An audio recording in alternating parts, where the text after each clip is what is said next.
With head coach Pete Shinnick, I'm Tommy Thrall. Coach, great to have you on. I mean, that's a heartbreaker on Saturday. It looked like you were right there. You had him where you wanted, and then it just got away. What's your reaction to a game like that? Well, first off, really excited about how our guys played throughout the course of the game. Obviously, to have a lead in the fourth quarter and then to relinquish it, they score a touchdown and then we give up the block field goal.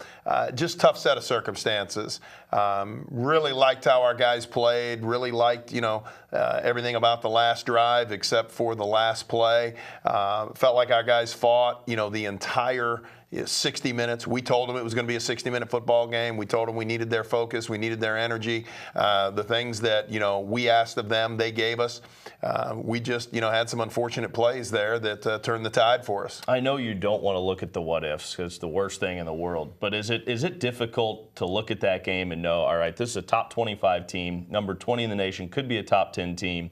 We win this game. Now all of a sudden the conversation's there about the top part of the conference, playoffs, rankings, all that stuff. I mean, that's difficult to kind of put out of your head, isn't it? Well, it is, but I mean, that's part of conference play. And, I think what you saw this weekend in college football was, a lot of teams that were upset. And, the top 10 in, FBS got shuffled around quite a bit. But yeah, I mean, we still feel like there's a lot of season in front of us. We've got 4 games in front of us that if we take care of business, we'll see where we are after that. And certainly still plenty to get to. Let's take a look at the highlights from this one. It was a beautiful day for football out at Blue Wahoo Stadium. The Argos in their green with the blue pants, but it was Delta State that struck first, that little 4-yard touchdown run to put them up 7-0. Yeah, we had some opportunities. They converted a ton of third downs and, really wasn't quite sure where it was going. But, we get the ball back and Mike Beaudry throws a great pass right here. And really exciting to see Carlos come down with that thing. And then the next play, go to Karan Ashley. Great catch, great throw. And then it would be Jalen Spencer intercepting this pass. Big interception. Turnovers you felt like were going to be key in this game. No, we did, and we ended up on the plus side and really did a great job. Jalen really has been fantastic. Not many people have thrown to Jalen much, and when they do, I think they're seeing what can happen. Great to get Leroy. Again, he's been a burst of energy for us. He brought a lot of life. O-line blocked that thing perfectly, but Leroy really read it and did a fantastic job. Chris Schwartz doesn't fumble much. He doesn't. I was trying to figure it out, and I had to see on the film exactly what took place because their guy really, just ripped it out of him. That's a rarity right there. Overall, you did a pretty good job against their run defense. They're just able to break a few plays. That one downfield went for big yardage, and then they'd run it in. But overall, as good as they are on the ground, did you feel pretty good about where you guys were against them? Oh, I felt great. I really did. Here's causing a fumble right here. The long pass that we just saw was kind of an anomaly for the game. Get a chance to see Austin Williams make a couple field goals here. He has just been fantastic for us. I mean, kicking from 40, 50, whatever we've asked. We go in at halftime and we feel good about where we're at.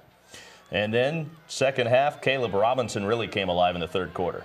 He did. We were able to get him matched up a little bit. We were hoping to get some one-on-one matchups with him and some of their safeties, and that worked out well. Mike did a good job getting him the ball, taking, long pass, then a short pass. Caleb turns the short pass into a ton of yardage, and, we're off and running. And then this 53-yard reception here, he made some moves in the secondary to pick up big yardage. No, he did. Caleb has just, came in and played as a true freshman last year, just continues to get better, continues to move in the right direction. And then, that just kind of shows you how good, Chris is, scooping up a ball on the ground. And then, this block, this was the last thing that I thought would take place was, they're going to block it. I felt like Austin would have it. We had a poor block up front, came back to haunt us. And then at the end of the game, time running down, moving the ball downfield, great drive at the end. Tip ball still goes for a big catch over the middle, and then just a nightmare on this play at the end. Nightmare.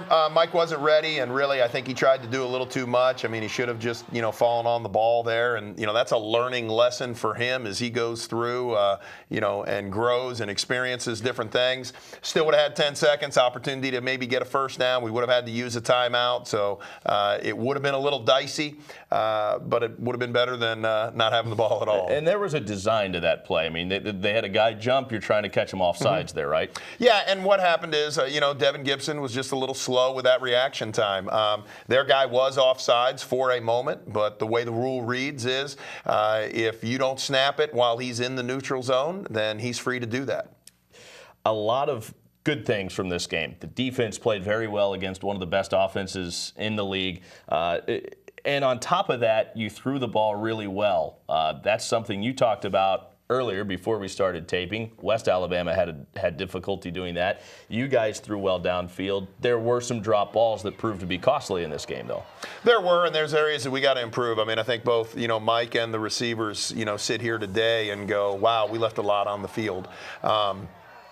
Jamie Deese and our offensive staff really did a great job of designing, I think, a great game plan to put us in position where we felt like we could have some success that other people hadn't. We saw some things in their defense that we felt like we could expose and take advantage of. They are a very good defensive team and, one of the top rushing defenses in the country. But we felt like there were some areas that, we could work on. And, for a while it was working and we were taking advantage of it. But you just can't leave, the type of plays that we had out there. Balls dropped in the end zone, overthrown passes that could be touchdowns. Those are things that if we're going to be the team we want to be, we've got to get. And is there, once the sting of a game like that wears off, do you start to look at it and go, okay, the mistakes that cost us in this game are things we can improve on. We're on the verge of being a really good football team. Because just look at the way Mike did. I mean, you talked about it. He missed some guys, but he still threw for 354 yards, so a big game for him. So still, as good as you are, there's still room for growth. Most definitely. And, I mean, what I told our team is I feel like we got better last week as a football team. We improved.